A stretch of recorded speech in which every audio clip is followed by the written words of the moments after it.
Olá, tudo bem com vocês? Como estão os estudos no Antigo Testamento? Estão gostando? Espero que sim. Muito bem.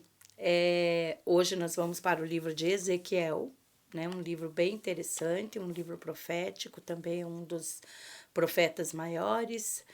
E é um livro muito ilustrado, com muitas visões, com muitas parábolas, e por isso ele requer um pouquinho de atenção, né? Eu espero que vocês estejam bem e espero também que nosso estudo esteja cada vez crescendo, né? Que vocês possam guardar no coração. E não esqueçam de deixar lá o seu comentário, de dar o seu like. E se você quiser responder os forms, então você entra ali embaixo, né? O Jairo tem deixado ali embaixo os o link para você entrar no grupo do WhatsApp e participar então dos forms, tá? É bem importante porque no final do nosso estudo, que já está indo para o final, hein? Nós vamos disponibilizar para vocês algum material para que vocês possam então guardar, estudar em outros momentos, né? Voltar, fazer uma leitura de repente anual, seguindo o roteiro que a gente passou por esse período, tá? E é isso, gente. Muito bom estar com vocês. Eu me sinto bem feliz por estar aqui e vamos orar então e começar o nosso estudo. Senhor, nós te agradecemos porque até aqui o Senhor esteve conosco, até aqui o Senhor nos ajudou. Grandes coisas fez o Senhor por nós e por isso estamos alegres. Nós te louvamos, Senhor, pelo privilégio de ser teus filhos, de aprender, ó Deus, as tuas palavras, de ressignificar, Senhor, a nossa vida em torno, ó Deus, dos teus princípios e que em nome de Jesus nós possamos continuar aprendendo, gravando, cuidando, guardando para seguir os teus conselhos. Nós te amamos, Pai, e te louvamos. Sê conosco neste momento, nesse estudo. Em nome de Jesus, amém. Muito bem, vamos lá então para o livro de Ezequiel. Nós sempre começamos com o título, então vamos lá. Ezequiel significa Deus fortalece. Tá? Um título bem apropriado para o livro e também para o profeta, né, que recebeu uma mensagem para os judeus exilados na Babilônia. Nós vamos ver todo o contexto, né, de como esse livro foi escrito e também a princípio a gente percebe, né, que apesar de Ezequiel ter nascido ainda lá em Judá, ainda em Israel, ele também é um dos que é levado provavelmente na segunda comitiva para a Babilônia, certo? Vamos ver a autoria do livro, então? A autoria é atribuída a Ezequiel e é universalmente reconhecida. Ele é identificado como autor no capítulo 1, 3 e no 24, 24. O livro, em todo o tempo, apresenta um estilo autobiográfico, ou seja, a, é, a vida, o ministério profético de Ezequiel tem a ver com a sua conduta, com o seu futuro, com os acontecimentos à sua volta. Ele usa um estilo gráfico de visões, parábolas, alegorias e ações simbólicas no livro todo. E isso é interessante, né? Assim como Oséias também acontece algo parecido, nós vimos também Isaías, né? Então, isso acontece com o autor do livro Ezequiel. Apresenta ênfase sacerdotal, o que sugere que ser Ezequiel um sacerdote por conta das falas, né? Ofertas, templos, altar, sacerdotes, tudo aquilo que dizia respeito ao pensamento, à liturgia, aos rituais, então, dos judeus, tá? Qual que é a formação de Ezequiel? De onde ele surgiu, né? Então, ele nasceu na família de Buzi, o sacerdote em 622 a.C., no auge da reforma de Josias. Lembram de Josias e de tudo quanto nós falamos, né?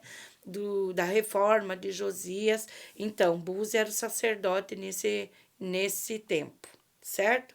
O 30º ano, no capítulo 1, em versículo 1, é presumido que se refira à idade de Ezequiel, no ano 592, certo? Porque ele teria 30 anos quando teve a primeira visão. E essa é também a data do 5º ano do reinado de Joaquim.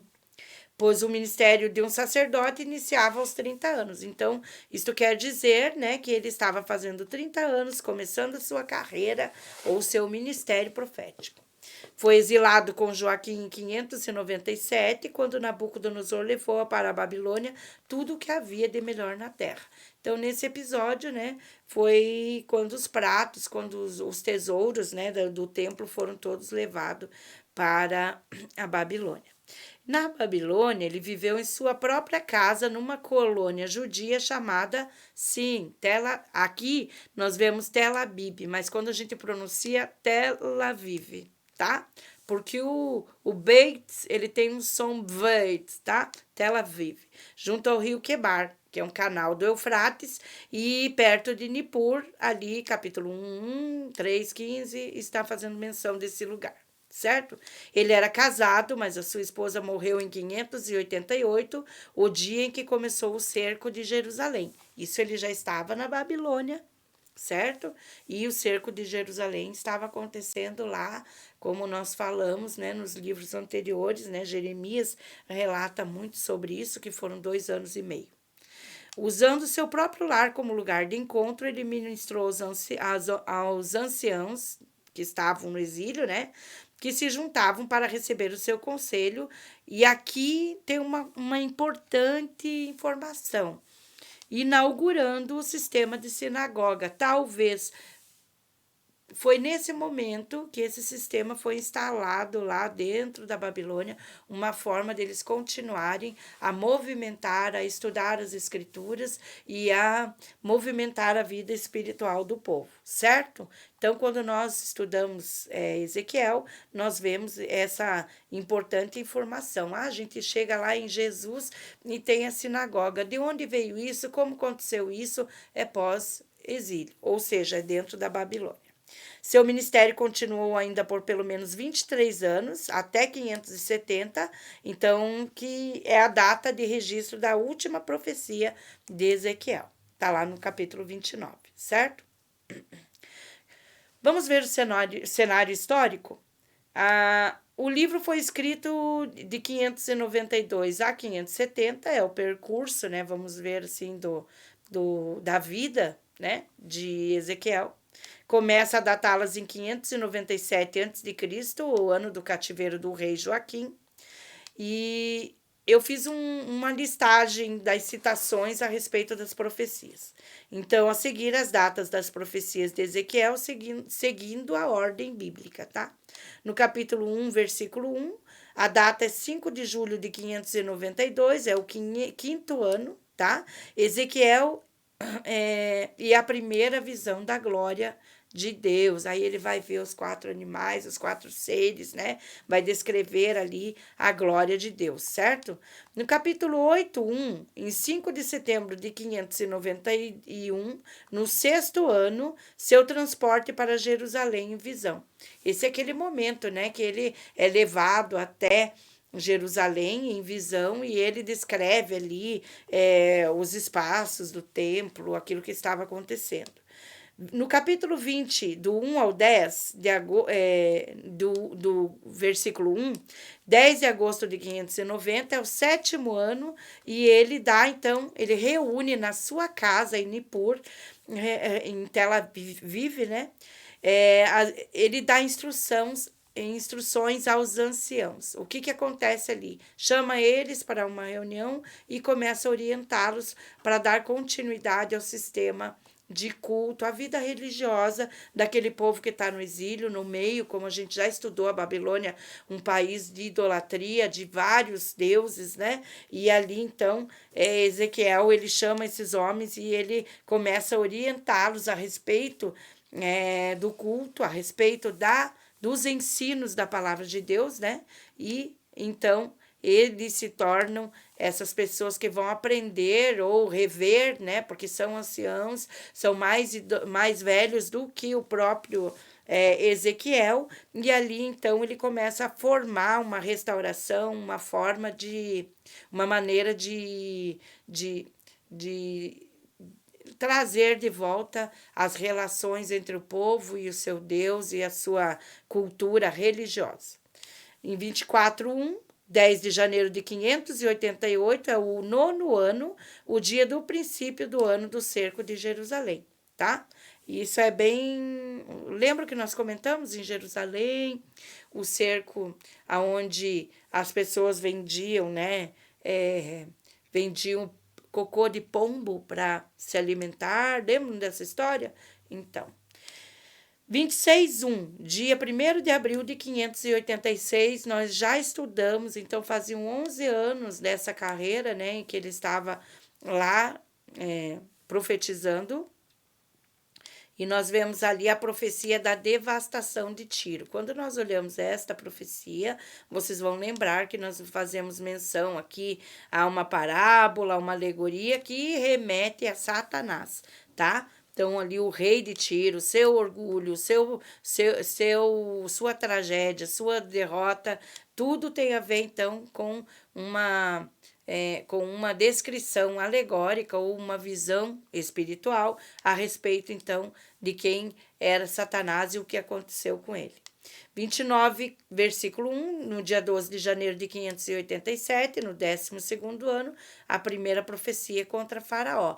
Lembrem-se, nós falamos durante esse mês todo, né, durante esse último período dos profetas maiores, nós falamos a respeito das 3 potências que estavam em alta nesse período, que seria a Síria, Babilônia e o Egito. Então, Ezequiel ele começa a profetizar a respeito da queda do Egito.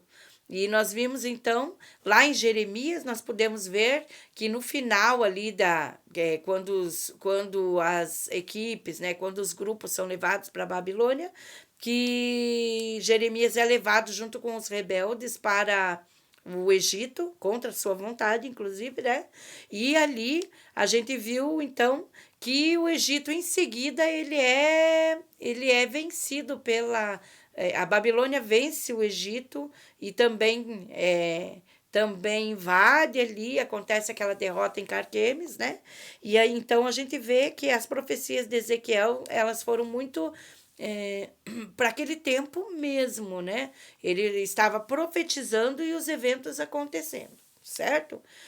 No 29/17, no dia 1º de abril de 570, já é o 27º ano, a 6ª profecia contra Faraó. Lá no 30/27 de abril de 586, segunda profecia contra Faraó.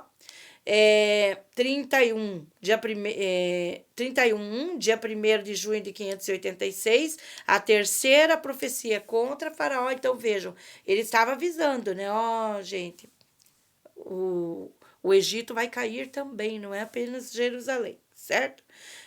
32/1, dia 1º de março de 585, 12º ano, a 4ª profecia contra Faraó. 15 de abril de 585, do 12º ano, 5ª profecia. Então, foram uma sequência de profecias contra o Egito, e isso culminou, então, com a devastação ali, com a conquista do Egito pela Babilônia. Em 33/21, dia 5 de janeiro de 585, a chegada da notícia da queda de Jerusalém. Veja, a queda de Jerusalém aconteceu lá na primeira semana de abril de 586, certo? E o episódio aqui essa notícia, né, não é como hoje, né, que tudo é em time, né? Acontece tudo, estamos lá vendo a guerra da Ucrânia, vamos ver um terremoto na China. Aqui não, olha quanto tempo levou para a chegada da notícia da queda de Jerusalém. Levou 1 ano para que isso acontecesse, certo? 41, ele vai falar sobre a visão do novo templo, e aqui, então, vira a fase, né? Até esse momento, nós estamos falando de tragédias, de queda, de conquista, a Babilônia por cima, né? Lá no 25º ano, então nós vamos ver a recebida da visão do novo templo, que é um novo tempo para Israel, certo? Qual que é a localização geográfica de Ezequiel? Vamos avaliar isso? Então, Ezequiel e Daniel, eles diferem dos outros profetas, porque eles exerceram o ministério fora do seu país, certo? Daniel, da família real de Judá, serviu na corte real gentia da Babilônia. E aí a gente o próximo livro que nós vamos estudar é Daniel. Vai trazer bastante conceitos a respeito desse período que nós estamos discutindo, certo?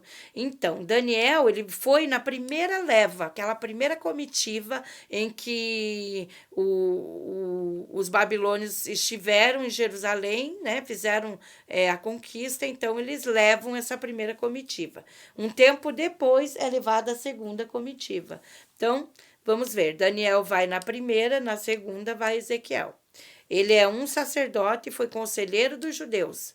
Eram ambos da mesma idade, aproximadamente, sendo que Daniel foi exilado em 605 e Ezequiel em 597. Então, vocês estão vendo aí como é que se forma essa profecia, esses dois livros, né? E como que isso acontece. O exílio de Ezequiel era na colônia judia de Tel Aviv, perto de Nippur, cerca de 80 quilômetros a sudeste da Babilônia e nas proximidades do grande canal Quebar. Quando a gente lê a Bíblia, todos esses eventos estão relacionados ali, a gente pode ter uma dimensão, né, desse evento. O canal de Quebar corria em volta da Babilônia, entre os rios Eufrates e Tigre. Estava a 240 quilômetros ao sul da cidade de Bagdá. Ó, para quem gosta de literatura, né? Não tem o filme O Ladrão de Bagdá, né? Um clássico da literatura. Então, essa cidade, ela já era uma moderna cidade daquela época. Nós estamos falando aqui de 590 a 570 a.C., certo? E 200 quilômetros de Ur. Aquela cidade, Ur dos Caldeus, onde Abraão, a sua família chamada, né, a sair daquele lugar onde existia a idolatria, onde existia um panteão de deuses, né, uma cidade idólatra, onde tudo ali girava em torno dos zigurates, das coisas, né, que diziam respeito ao ritualismo e à religião daquele lugar, certo? O nome Tel Aviv significa outeiro de grão, que sugere a fertilidade da planície bem irrigada. Então, olha só, quando nós começamos em Gênesis, a leitura o contexto da vida de Abraão, nós vamos ver que ele morava em Ur dos Caldeus e que ali era o crescente fértil, né? Era isso que era chamado a região, crescente fértil, um lugar onde existia muita fertilidade do solo. E por isso, um lugar bem disputado, tá?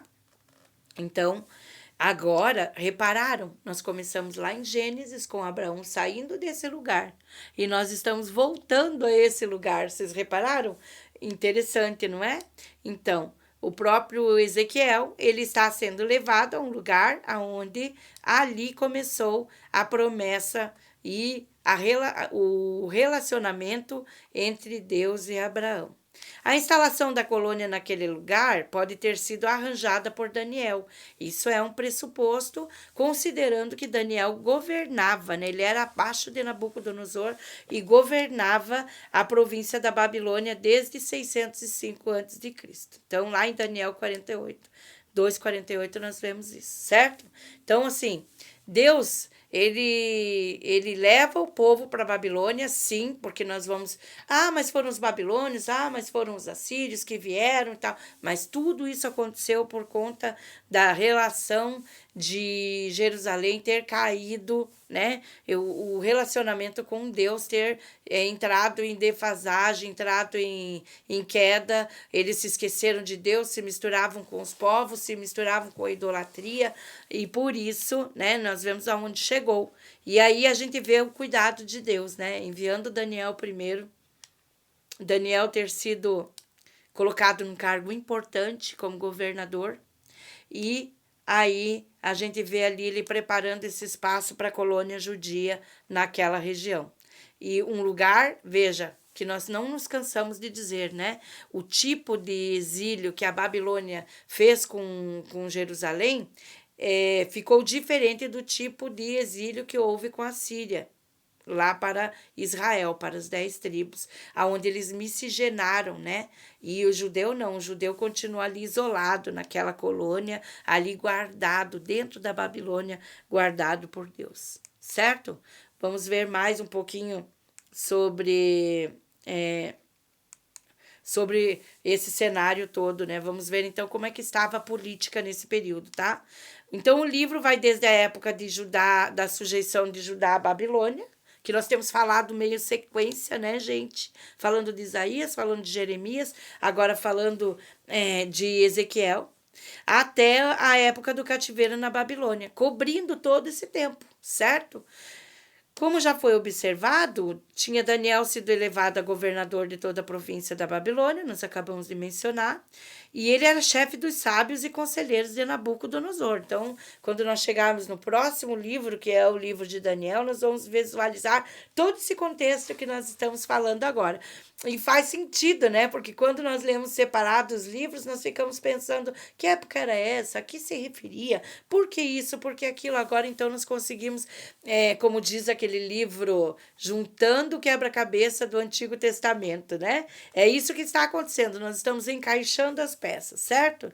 Então, já que isso acontecera 5 anos antes da deportação de Ezequiel e 16 antes do exílio final em 586, os exilados da Babilônia estavam em boas mãos politicamente, quer dizer, Deus cuidou de tudo. Mandou Daniel na frente, né? Daniel preparou todo esse ambiente e quando os judeus vieram, ele posiciona esse povo de uma forma que Deus protege e tudo isso acontece de uma forma, como diz, a providência divina, né? O cuidado de Deus. Foi essa época do apogeu e da glória da Babilônia, tá? Lembrem-se disso. Vocês lembram de José no Egito? Né? Nós vimos que o Egito, até aqui onde nós estamos chegando, o Egito é uma potência, mas o clímax, o auge da fama do Egito foi quando? Foi quando o rei teve o sonho das vacas magras, vacas gordas, e aí ninguém consegue interpretar os sonhos. Vem José, interpreta esse sonho e aí o rei diz para ele: olha, não tem ninguém aqui tão excelente ou tão sábio, tão preparado como você, e coloca José ali. Ele guarda o povo no Egito por todo o seu legado, né? E eles ficam 430, entram 70 pessoas e saem de 2 a 3 milhões de pessoas ali do Egito. Vocês estão percebendo que, apesar do sofrimento, das lutas, apesar da rebeldia, Deus sempre foi fiel com o seu povo. E aí, então, nós vemos acontecendo de novo, né? Uma época de apogeu para a Babilônia, destruiu Jerusalém, levou exilados todos, né? Esse povo aí, todos os nobres, todos os ricos, todos aqueles que eram influentes, e eles foram cuidados ali naquele ambiente por 70 anos, né? Nós vamos ver isso, certo? Ezequiel não abordou a política judaica nesse tempo, certo? Também não citou Zedequias, nós falamos de Zedequias, né? Aquele rei que fugiu e tudo que aconteceu na época do exílio ali. O rei vassalo de Judá naquela ocasião. A sua profecia não se refere a outro rei de Judá, ou pelo nome, a não ser Davi, e ele menciona o rei Joaquim aqui no capítulo 1, versículo 2, mas com o objetivo de referenciar a data, apenas para que não se percam os registros a respeito, né, da história do povo. Com referência à política das nações pagãs, Ezequiel pronunciou julgamento. E aí nós não vimos agora a sequência, profecia contra o faraó, né, contra Tiro, certo? Sobre muitos que rodeavam Israel devido à sua violência contra a nação judaica e também contra o santuário de Deus. Capítulo 25, versículo 32. Esse era o cenário, né? Ao contrário de Jeremias, Ezequiel não se fixou na história da época. A política do tempo do fim, dos capítulos 38 e 39, relaciona-se com a restauração de Israel, mas a grande batalha travada tem um propósito espiritual. É nesse capítulo que aparecem a citação a Gog e Magog. Vocês lembram de Gog e Magog? Gog e Magog são duas cidades que são citadas no Apocalipse, certo? Então, Ezequiel ele começa falando do exílio, falando do julgamento de Deus para aquelas nações que executaram esse juízo sobre o povo de Deus, e de repente lá no meio ele vira e começa a falar sobre a esperança messiânica, né? A esperança de que viria um Salvador, de que viria alguém e ele restauraria Jerusalém, o templo, certo? E é isso que então nós vemos na segunda parte do livro de Ezequiel. Qual que é o cenário religioso? Qual que é o cenário religioso? Nesse livro, Israel não somente está sem rei e sem país, ele também está sem o templo. E o templo era a base da religião. Então, eles não tinham como cumprir os ritos religiosos. Lembram? Os sacrifícios, as ofertas, né? Ordenados por Moisés. O único lugar de ajuntamento religioso na Babilônia, registrado por Ezequiel, é a sua própria casa, onde ele aconselha os anciãos. Certo? Esses anciãos eram evidentemente os líderes da sinagoga. Ou seja, aqui nós vemos que Ezequiel ele se preocupou com o estado religioso que a nação estava enfrentando. E ele começa a preparar líderes de renome, né? Os anciãos. Quem são esses? Aqueles que têm mais idade, né? E se tornaram os governadores dela e do povo. Ou seja, ele reconstitui aí, com essa liderança, ele forma, então, um fortalecimento ali, uma maneira, né, de preparar esse povo, de ensinar sobre o que aconteceu, sobre sua história, sobre a promessa, sobre as leis. E aí ele, então, começa a reformular e sem um templo, sem um sistema ritual, as festas e todas as funções, porque o templo havia sido destruído. Vejam que interessante, né? Agora eu queria mencionar para vocês uma coisa bem interessante. A sinagoga, nós sabemos lá na época de Jesus que a sinagoga ela tem a ver com ensino, tá? Quem cuidava das sinagogas? Os fariseus. Então vocês estão vendo como estão se formando aqui. Aqui começa um novo rumo para o modelo de religiosidade que vai ser executado lá no Novo Testamento. Repararam nisso? É nesse ponto que começa essa mudança. O caráter espiritual dos exilados a quem Ezequiel ministrava não era o melhor do que aqueles a quem Jeremias ministrava em Jerusalém. Então veja, se Jeremias estava lá falando com os rebeldes, convencendo eles a virem para a Babilônia, a serem exilados, porque cada rebelião destruía mais o país, mais a cidade, mais o templo, mais aquilo que estava ficando lá, os restos, né, do que tinha sido a glória, né, do que tinha sido o ápice de Jerusalém. Então, Ezequiel ele sofria ensinando pessoas que, porque eles foram para a Babilônia e descobriram que lá eles podiam ser ricos, descobriram que lá eles podiam desenvolver seu comércio, e eles começaram a viver, então, um esfriamento, um esquecimento sobre o que tinha acontecido, sobre a sua história. E aí, então, Ezequiel ele trabalhava essas pessoas, né? Ele começou a envolver essas pessoas e resgatar o sentimento patriótico, resgatar o sentimento de amor a Deus, ao culto, né? A fidelidade judaica com relação ao Deus único, porque a Babilônia, vocês sabem, né? O centro da idolatria, certo? Então, veja que os dois, de uma forma diferente, os dois estavam vivendo a mesma coisa e são contemporâneos, é o que a gente chama, né? Ele empregava uma frase característica para descrevê-los: casa rebelde, usado 17 vezes por Ezequiel e raramente encontrado em outro livro. Então, Ele falava a casa rebelde de Israel, sim, aqueles que se rebelaram contra Deus, que abandonaram, né, a sua fé e que estavam agora, então, vivendo, né, longe do seu centro espiritual.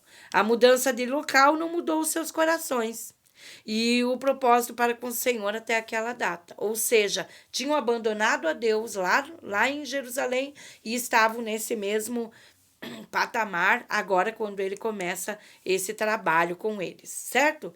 O ponto de vista de Ezequiel era especialmente religioso ou espiritual. E ele avaliava as ocorrências políticas ou físicas sobre esse prisma. Por quê, gente? Por que Ezequiel tinha esse olhar? É simples. Nós olhamos que a origem de Ezequiel, ele era sacerdote. Ele vinha de família de sacerdotes, entendeu? E ele é chamado como um profeta. Mas aí então você vê por que ele está preocupado com a vida religiosa e espiritual de Israel. Certo? Observa-se tal coisa em suas visões da glória, no 1:28, no 8:11, os 6 executores de Jerusalém, no 9, do 1 ao 2, a captura sobrenatural do príncipe de Judá para a Babilônia, no 12, do 12 ao 13, e a descrição do sobre-humano, rei de Tira. Esse sobre-humano, aquilo que nós mencionamos, tem a ver com Satanás, certo? O ponto de vista de Ezequiel é sempre sacerdotal ou celestial, em vez de apenas político. É o que nós vivenciamos, vamos supor, no dia de hoje, tá?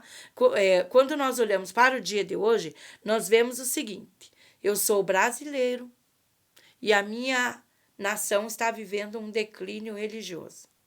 As pessoas que antes defendiam o cristianismo, hoje estão abandonando sua fé. E muitos estão olhando para as questões políticas e esquecendo das questões espirituais. Então, quando eu olho, politicamente esse governo pode ser assim, pode ser.